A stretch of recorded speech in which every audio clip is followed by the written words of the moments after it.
his skill through second reading in the Red Chamber. The bill was sponsored by Senator Saliu Mustafa, APC Kwara Central.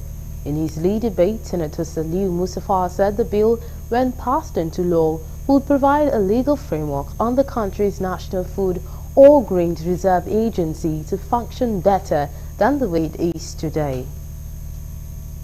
President, distinguished colleagues, the bill seeks to further develop the agricultural sector by ensuring national food security and income through marketing and storage services, as well as addressing emergency food crisis.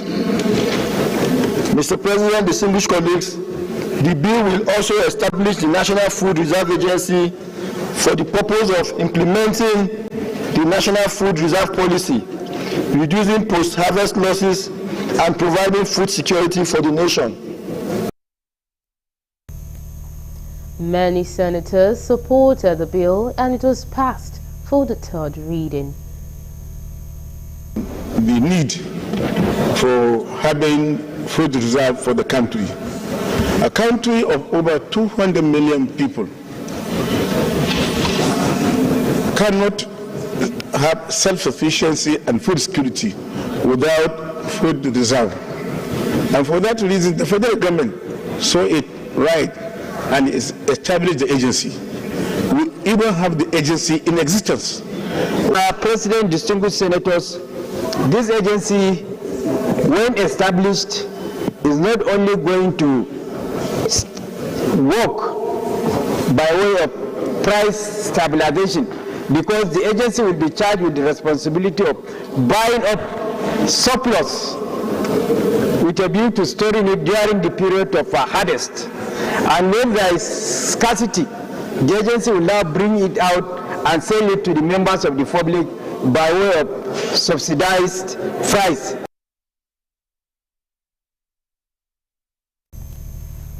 Addressing the media soon after the plenary, Senator Saliu Mustafa said the bill will concentrate more on the legal framework.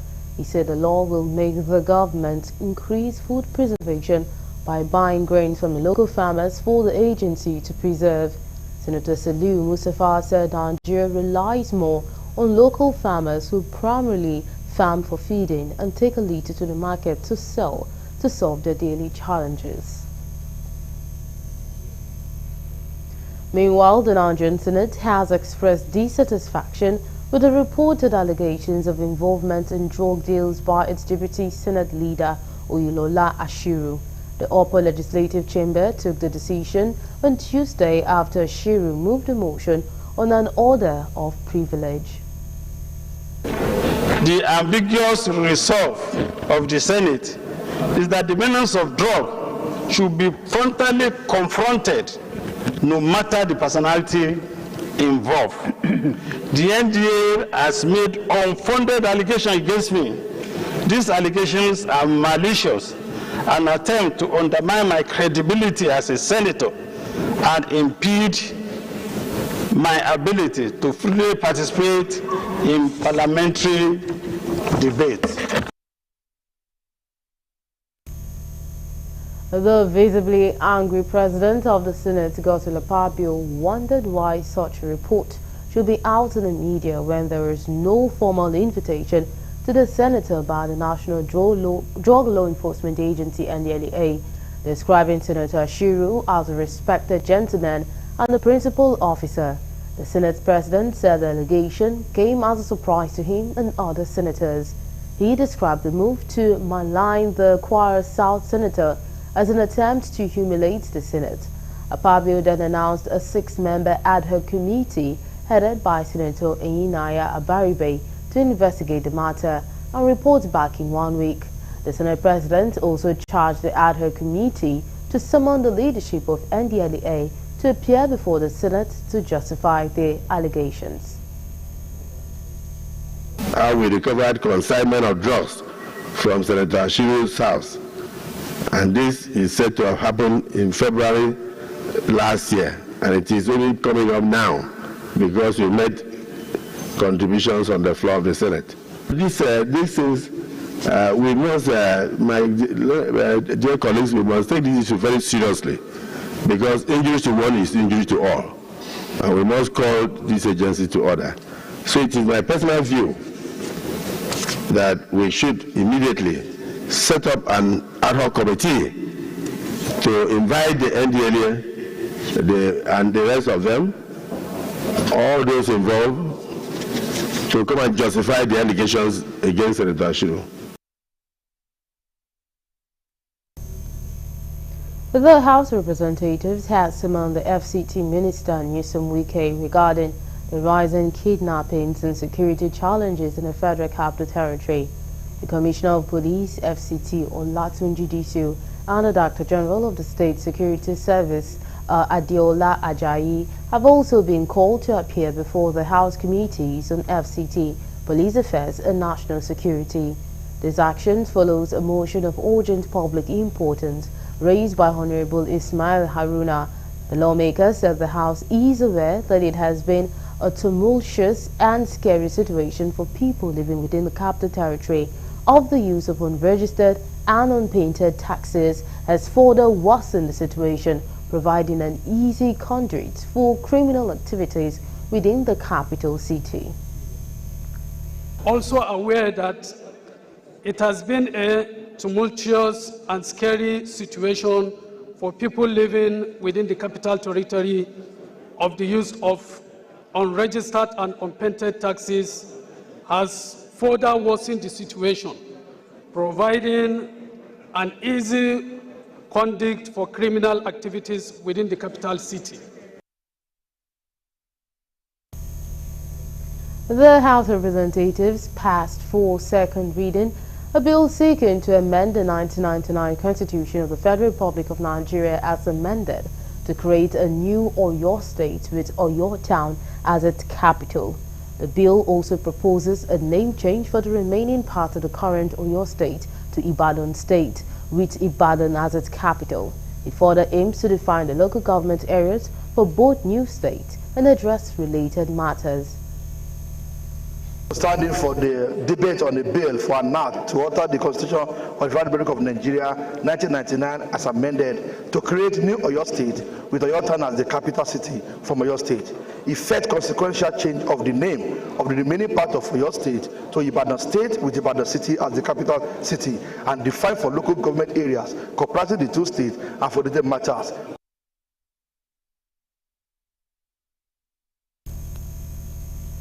The National Assembly has been charged to incorporate into Constitution specific roles for deputy governors across the country.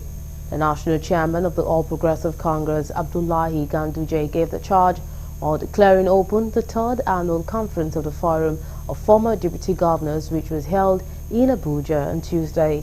Ganduje stated that this will aid in showcasing deputy governors' abilities. Rules will assist deputy governors to get more exposed to governance at all levels, especially at the presidency level. We are interested in the development of this country, and we have to contribute our quota in terms of ideas, in terms of suggestions, in terms of actions, especially pertaining to the economy of this country, pertaining to the security of this country, and pertaining to the survival of the democracy. We have to thank ourselves, right from 1999 to date, we are able to behave well, and we continue to maintain democracy in this country. Let us work collectively, not as a forum, but as a nation, and engage the younger generation, inspiring them with quality examples. We invite Nigerians to embrace this call to action and join us in making better things happen for our beloved nation. As leaders, we have a responsibility to ignite passion, mentorship, and innovation, while laying the foundation for our successors to build on. Also speaking, former governor of Akwa Ibom State and chairman of the conference Forum of Former Deputy Governors as an interventionist organization to provide the country with the solutions that is desperately needed to bind Nigeria into a thriving nation that is moving forward. The challenging times, I wish to say, are still here with us. And you have identified in this year's theme the main challenges that are still facing us today. This is why I have tried in this short opening remark to stimulate and maybe even provoke you to think deeply at this conference, discuss frankly, and hopefully at the end, as an interventionist organization, provide this country with the solution that we so desperately need to bind our country into a thriving nation that is moving forward. Three states, Anambra, Adamawa, and Ebonyi, Tuesday withdrew from the suit instituted by Kogi State and 18 others challenging the constitutionality of the law establishing the Economic and Financial Crimes Commission (EFCC) and the Independent Corrupt Practices and Other Related Offences Commission (ICPC) before the Supreme Court. A seven-man panel of justices led by Justice Uwani Abaji struck out the names of the three states from the suit after listening to the application for taking the withdrawal by each state separate. Correspondent Kilojo reports that the application for withdrawal by Anambra, Adamawa, and Ebonyi were brought by the Attorney General of the respective state, praying the Apex Courts to strike out the names from suit. Consequently, the Apex Court, in an anonymous decision by 7 justices of the Apex Court, struck out the names of the three states of Anambra, Adamawa, and Ebonyi. Earlier in the proceeding, the Attorney General of the Federation, Lateef Fabemi San, craved the indulgence of the court to allow a full reply on point of law to be deemed filed. In their ruling, the Apex Court granted the application by the defendant to recognize the reply on point of law. To withdraw from this suit. The case for Nasarawa State is completely different from that which Kogi and other states are before the Supreme Court. Nasarawa State is happy with the establishment of the EFCC, ICPC, and NFIU. But our own case is challenging the constitutionality of the directive issued by the NFIU. A federal high court sitting in Kano has disqualified the chairman and members of the Kano State Independent Electoral Commission, (KANSEC), from conducting the scheduled local government elections in the state. The court ruled that the KANSEC chairman and other members of the commission are card-carrying members of the ruling New Nigeria People's Party (NNPP) and also are not civil servant above grade level 14. This is coming barely 4 days to the Kano local government elections scheduled for Saturday, October 26, 2024. The court, presided by Justice S.A. Ambode, made the declaration while delivering judgment in a suit filed by Aminu Aliyu Tiga, an All Progressive Congress APC member, against KANSEC, the State Attorney General and Commissioner for Justice, Barrister Haruna Isa Didiri, and 14 others. You're still on to Garci Primetime News, and coming up next.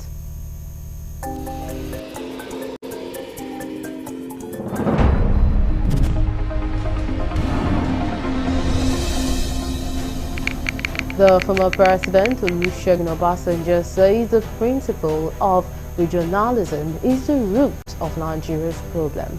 It is a reason more we come to shortly. Do stay with us.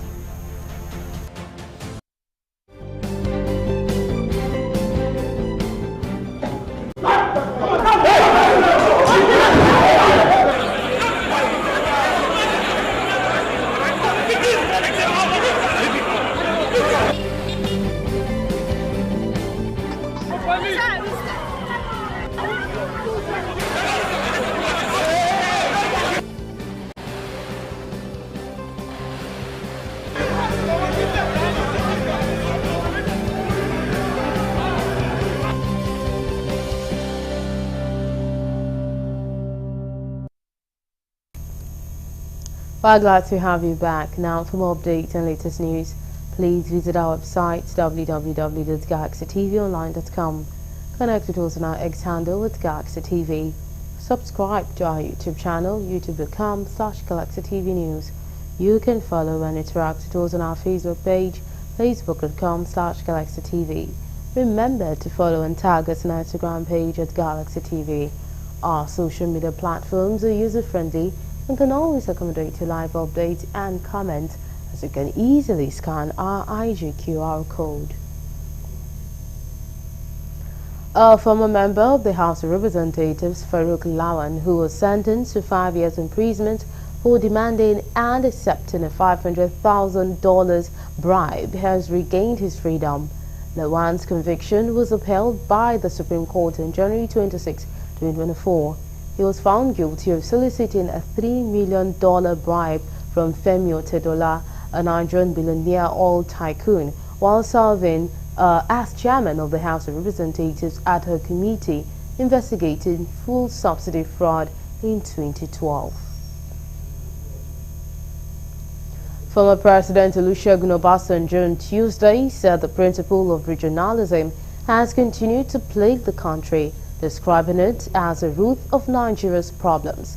He said this in his remarks when the League of Northern Democrats visited in Abeokuta, the Ogun State capital. The group was led by former Kano State Governor Ibrahim Shekarau. In his remarks, the former Governor Shekarau explained that the group is an amalgamation of like minds from the northern extraction. He noted that the group of 400 membership came into existence 3 months ago as a result of various consultations and discussions.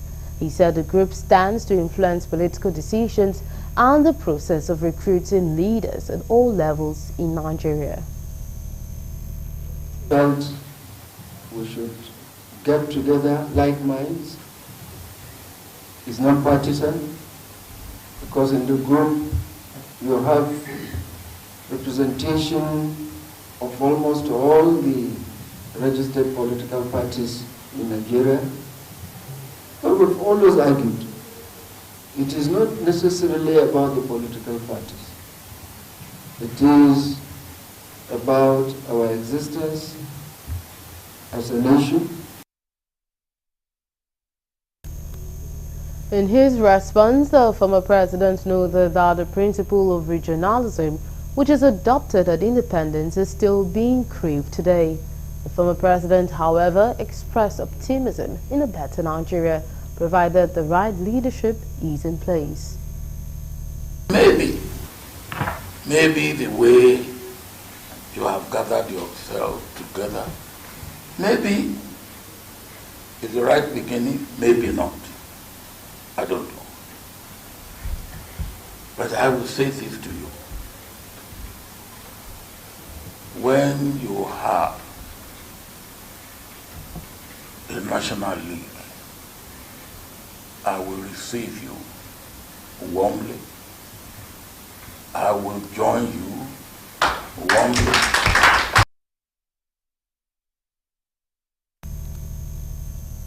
The living standards of Nigerians have dropped substantially due to the current prices of food and essential commodities, increasing pump price of premium motor spirits (PMS) that jacked up cost of transportation and insecurity that prevented farmers from going to their farms as necessary are some of the causes of the present economic situation in the country. Galaxy News correspondent Lebby Joseph has more in this report.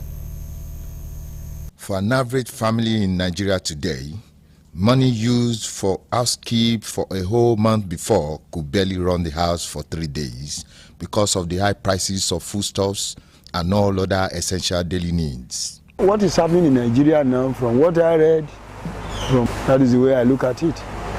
A discussion with persons I have across the border, in Canada, in America, in the United Kingdom, in Sweden, South Africa, Ghana, and the rest. I was reliably informed that over there, they too they face economic challenges, feeding and the rest. So Nigeria is not an exception in this global, what I call global economic surge.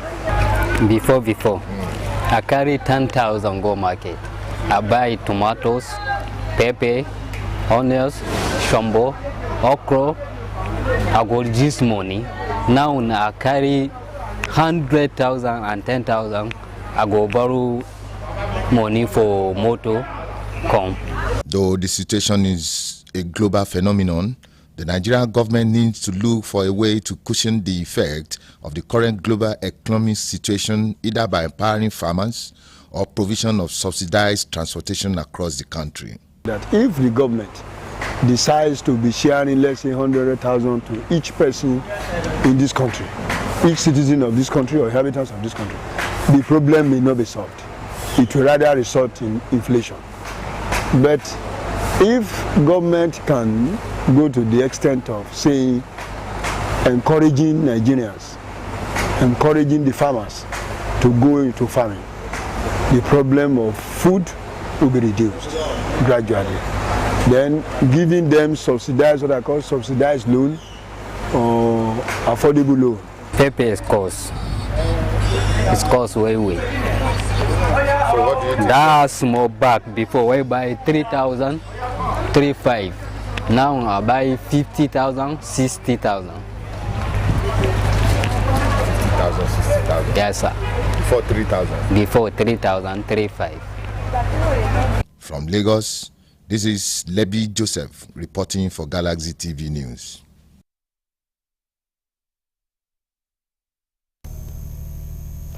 Jigawa State Governor Umar Namadi has placed the current death toll in the tanker fire incident that affected the state recently at 181, with another 80 persons in critical conditions at the hospital. Namadi, who was at the presidential villa on Tuesday to brief the president on the situation, revealed that a total of 210 families were affected by the inferno. Recall that the incident occurred on Tuesday, October 15, when a truck carrying petrol traveling from Kano to Noru in Yobe State exploded in Majia, located in the Taura local government area of Jigawa State. Following a fall that resulted in the immediate death of over 100 individuals and injuries to many others who were scooping fuel. The governor said the state has already established a high-powered committee under the chairmanship of retired DIG to investigate the remote causes of the incident and then advise the government on what to do. Speaking to State House correspondent on Tuesday, Namadi said the situation as of today is that there is about 181 people that died and about 80 people in the hospital and about 210 families affected by the inferno. He said he came to the State House to brief Mr. President on what happened to the state. Secondly, to brief him on what happens to us, the tragic tanker accident that happens in Jigawa State, which claims a lot of life. So I felt it is important to come and brief the President on what we are doing as a government, and also to thank him for sending a delegation immediately the incidents happened. Which this action taken by Mr. President has been appreciated by the people of Jigawa State. So I feel to come and thank him for doing that, and also to brief him so far the situations where we are and what we are trying to do. What's the situation? Well, the situation is that as of today, we have about 181 people that died, and we have about 80 people in the hospital, and about 210 families are affected by this disaster. Victims of recent flood wreck in parts of Makurdi would have to wait till after next week before returning to their homes, as River Benue, which overflooded its bank, is gradually receding after the water levels dropped to 10.59 meters from the initial 10.90 meters, according to Nigeria Hydrological Service Agency. Benue State Water Resources and Environment Commissioner disclosed the stating that the water level is constantly being monitored until it reaches its safe point before displaced residents can return to their homes, saying government is working to ensure their safe return with the fumigation and supply of reliefs. Some of the displaced victims, who are gradually returning for their fish businesses, lamented the destruction of their crops by floods, expressing hope to return as soon as flood water recedes. As a government, we are interested in protecting lives and properties.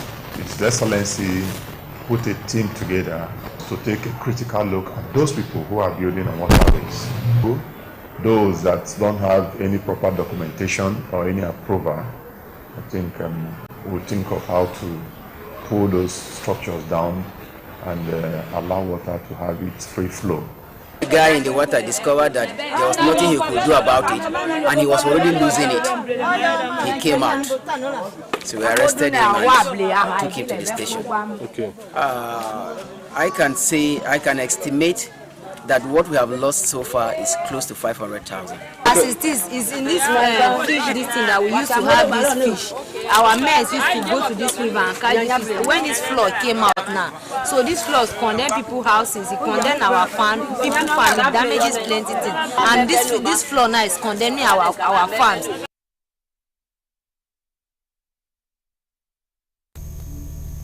It will be recalled that over 200,000 were displaced 2 weeks ago as a result of the gradual release of water from the Lagudo Dam in Cameroon into River Benue, coupled with the heavy rainfall. The Bayelsa State government has taken measures in responding to the coastal community of Bisini in Yenagua local government area of the state. This was displayed during the visit of the State Commissioner for Environment, Honorable Ebi Olulu, who led stakeholders on an on-the-spot assessment of the flooded community. Correspondent Dele Fason has more. The inspection of the flooded Biseni community, which led to the sacking of schools, places of worship and homes as a result of the rise in water level, have led to many community residents to relocate to higher ground. The Bayelsa State Commissioner for Environment, who led the inspection team on behalf of the State Governor, Doye Diri, said the flooded communities is as a result of the opening of the Lado Dam, which the state government is working to provide palliatives. Biseni happens to be the gateway through which the flood flows in to Bayelsa State from both the River Niger and also the Orashi River.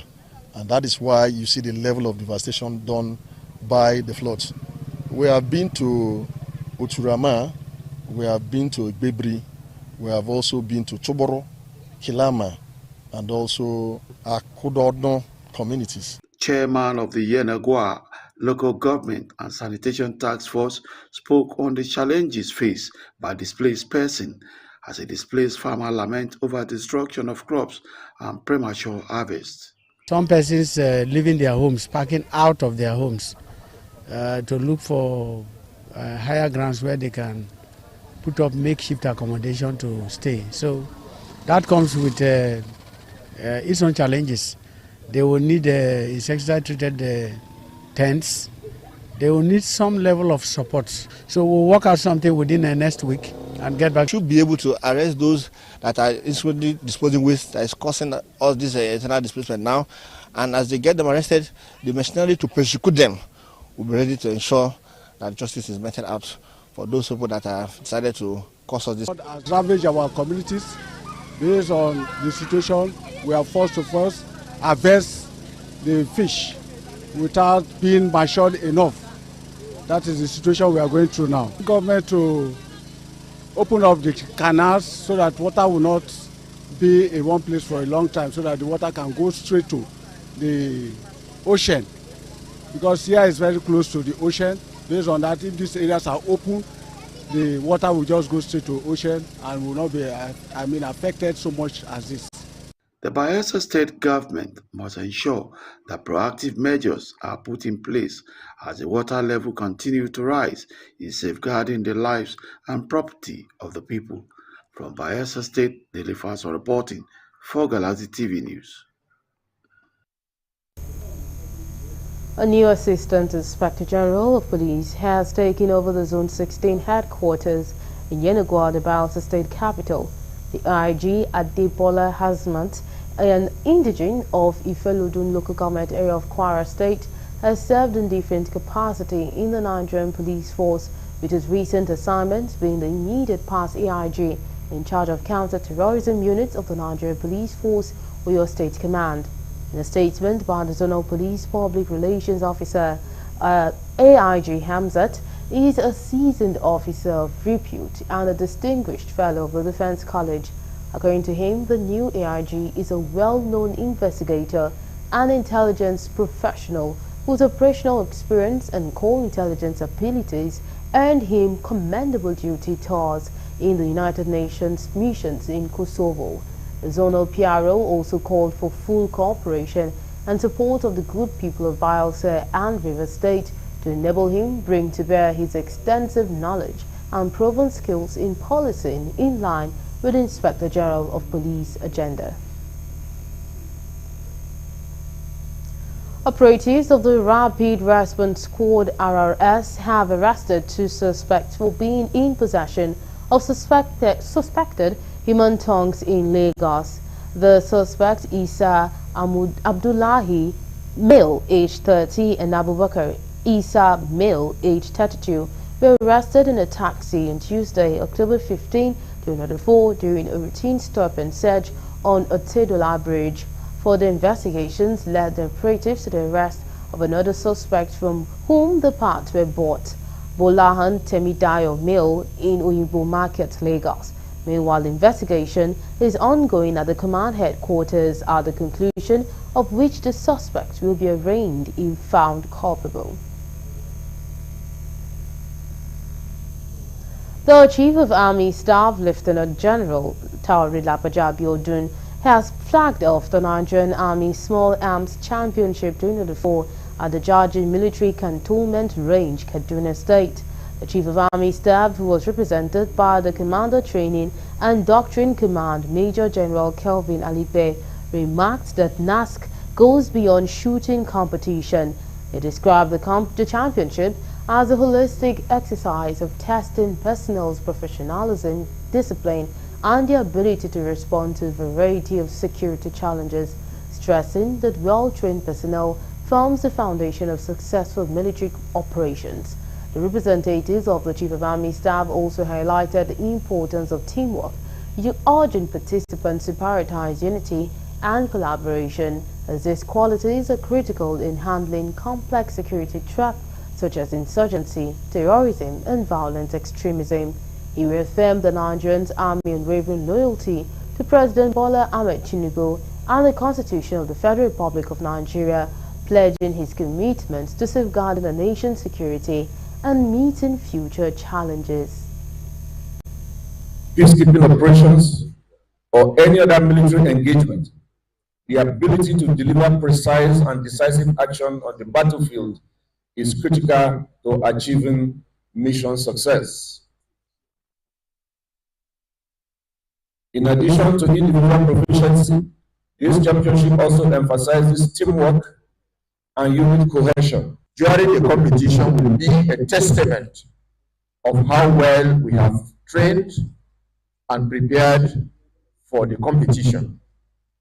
We must realize that events lined up for this competition provide unique opportunity to enhance our confidence, endurance, and physique to appreciable standard required of personnel in the Nigerian Army.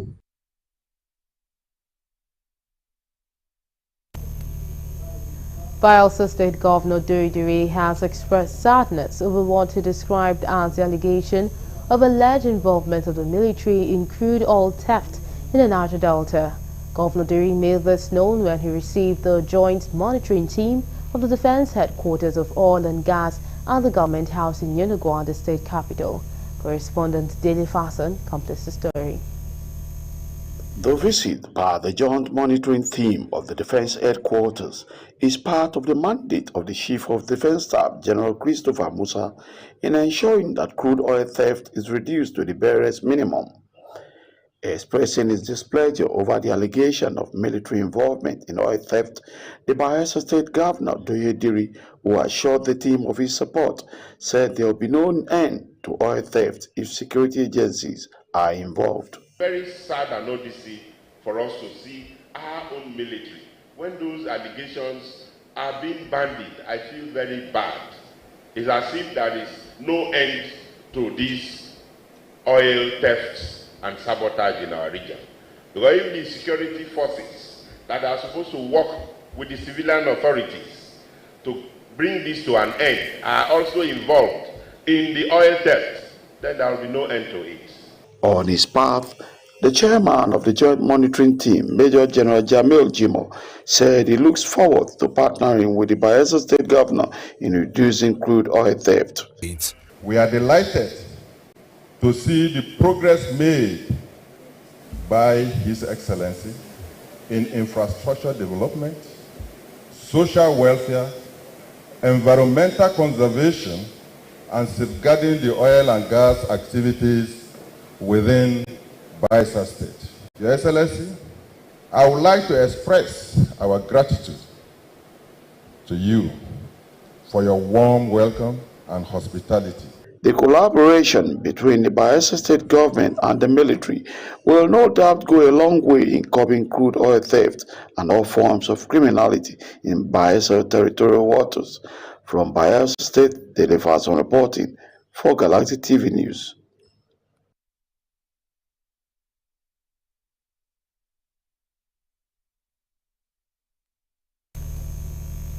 Oyo State Governor Seyi Makinde has inaugurated 480 Amotekun forest ranges, promising that his government will continue to give priority attention to the security of residents of the state. The Chief Security Officer of the state explained that plans are underway to establish airstrips in Igbeti and Otu towns respectively, noting that the state government will also provide aircraft security gadgets to support and enhance security surveillance activities in the state. The governor stated this at the passing-out parade of the 480 Amotekun Core Forest Rangers held at the NYC Orientation Camp, Isheyu, Oyo State. Makinde declared that he would approve hardship allowance for all Amotekun Corps, reiterating the commitment of his government to supporting all security outfits in the state and prioritize workers' welfare.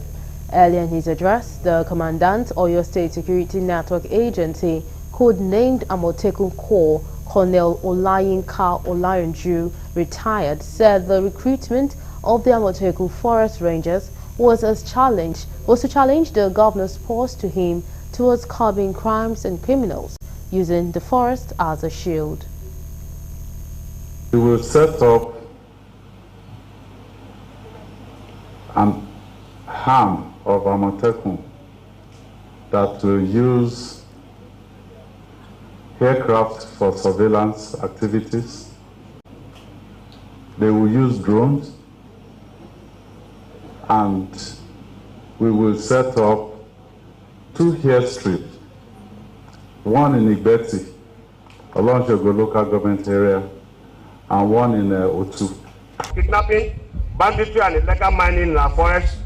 Governor Makinde personally tasked me to develop a strategy to address this issue head-on. And today, we see the fruit of that vision. The group gathering today will play a pivotal role in dominating our forests. With 24 hours patrol, both static and mobile patrol, ensuring that our farmers can work without fear and our natural resources are protected from illegal exploitation. These operatives will be our front line in the battle to secure Oyo State hinterland.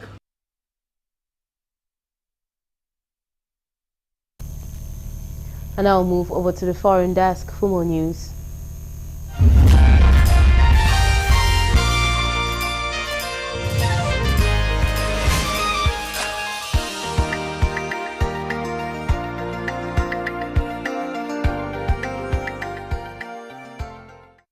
This is news from the international scene.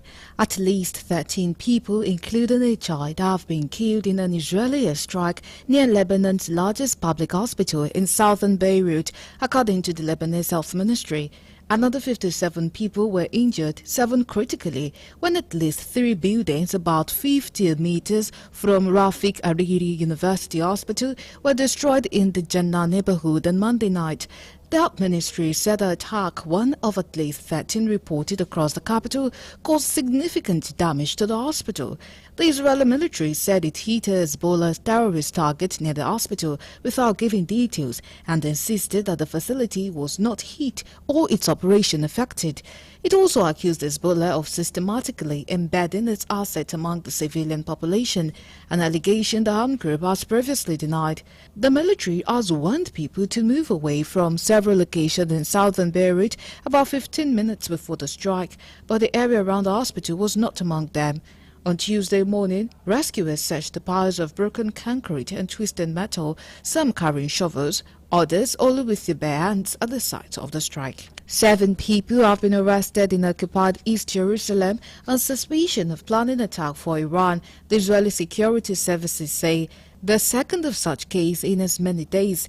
The Shin Bet Domestic Security Agency and police said in a joint statement that the suspects had planned under Iranian direction to assassinate a senior Israeli scientist and a city mayor. There were also attacks with bombing a police car and throwing a grenade at a house for a payment of some 200,000 shekels, authorities said. News of the detonation comes a day after Israeli security services announced that 7 Israelis have been arrested on suspicion of spying for Iran. Iran is Israel's archfoe and tensions between the two countries are at their highest for years. Israel has pledged to retaliate against an Iranian missile attack on Israel on 1st October.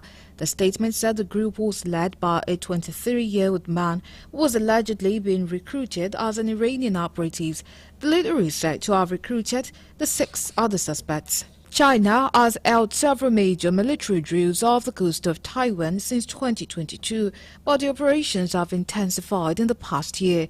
China held a live-firing exercise from its territory closest to Taiwan 1 week after it launched a large-scale drill encircling the island. China's military drills off the Taiwanese coast have intensified in recent years as its claims over the self-governed island have grown.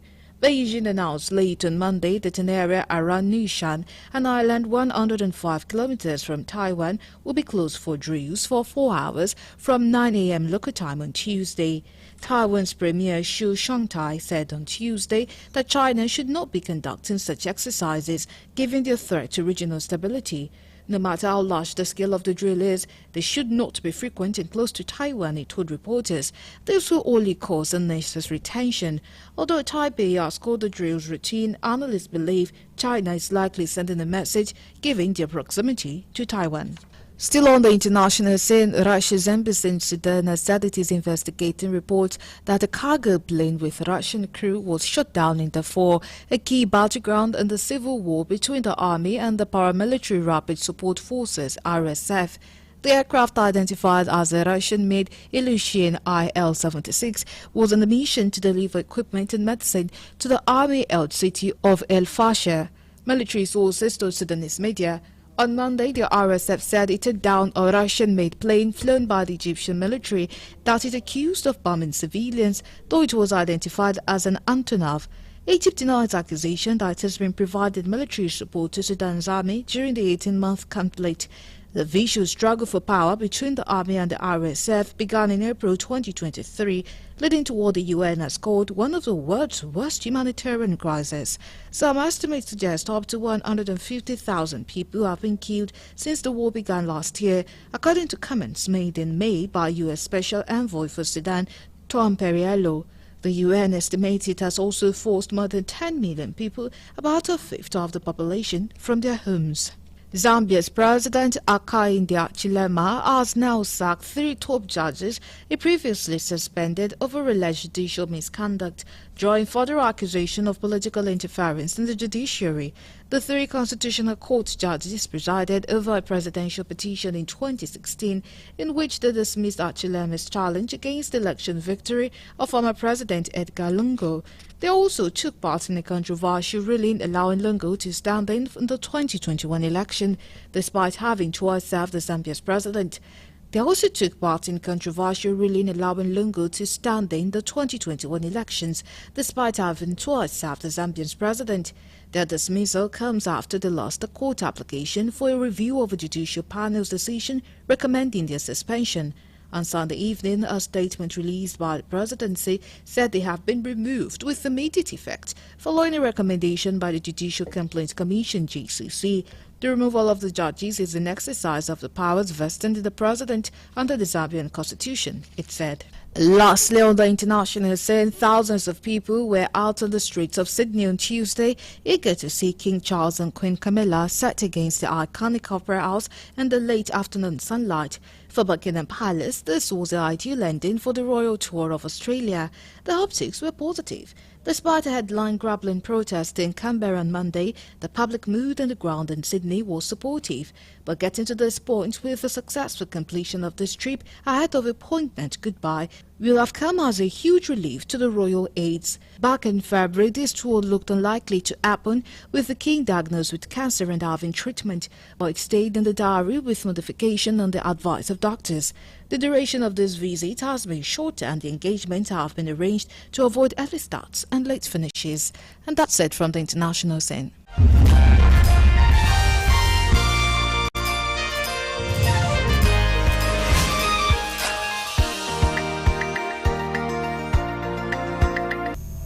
And now we'll move over to entertainment news.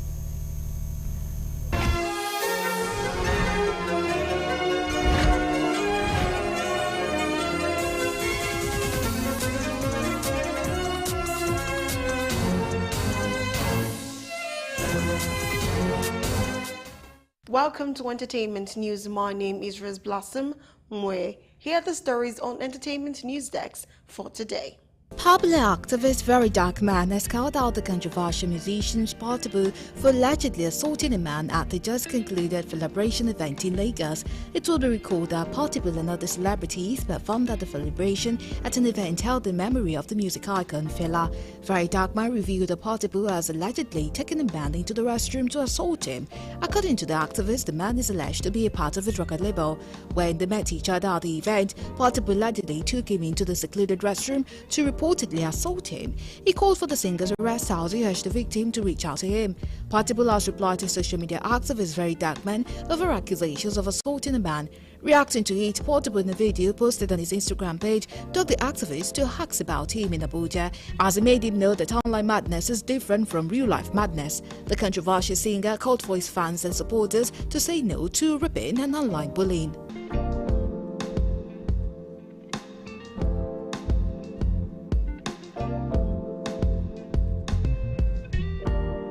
Nollywood actor Kunle Remi has addressed the allegations of being gay after his name surfaced in the list of celebrities involved in homosexuality.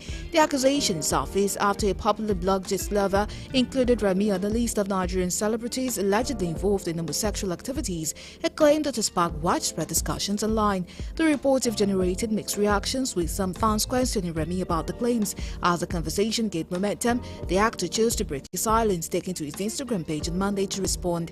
In his post, Remi won trolls and critics against spreading gay insinuations on his page, making it clear that he does not seek followers at the expense of his peace. While Kunle Remi did not directly address the specific allegations, his message emphasized the decision to remain a positive online space.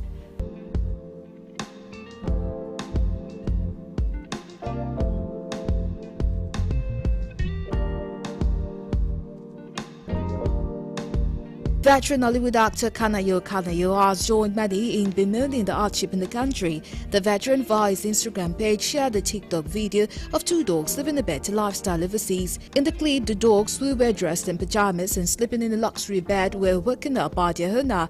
The owners of the dogs shared a glimpse of the luxury breakfast she made for her dog daily. Reacting to it, Kanayo said he woke up unhappy after seeing the video because of the hunger in Nigeria. He expressed sadness at how dogs could be sleeping on better beds and eating better food than most Nigerians. He questioned how people can compare living as a human dog or being in Nigeria. Sending a message to Nigerians, he told the citizens that God would be with them as he prayed for them.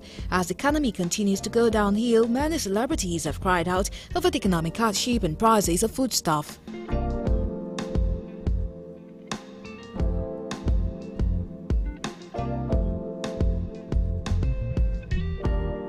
Lastly, on entertainment news, Nigerian music superstar Wizkid has achieved an impressive milestone on Spotify, setting a new record for the highest first-day streams by any song. His hit single "Piece of My Heart" garnered an astonishing 1.01 million streams on its debut day, showcasing his immense popularity and the song's widespread appeal. The Grammy-winning singer unveiled this highly anticipated single "Piece of My Heart" over the weekend, featuring the talented American musician-songwriter Brent Faiyaz. The collaboration has been easily awaited by fans, and it promises to blend Wizkid's unique Afrobeat sound with Faiyaz's soulful style, creating a captivating musical experience. With this release, both artists are set to make waves in the music industry and delight listeners across the world. According to Turntable Charts and X, the song attained the 1.01 million milestone on the audio streaming platform on its first day of release. With this feat, "Piece of My Heart," an R&B infused and mid-tempo track, becomes Africa's first song to surpass 1 million opening day streams on Spotify.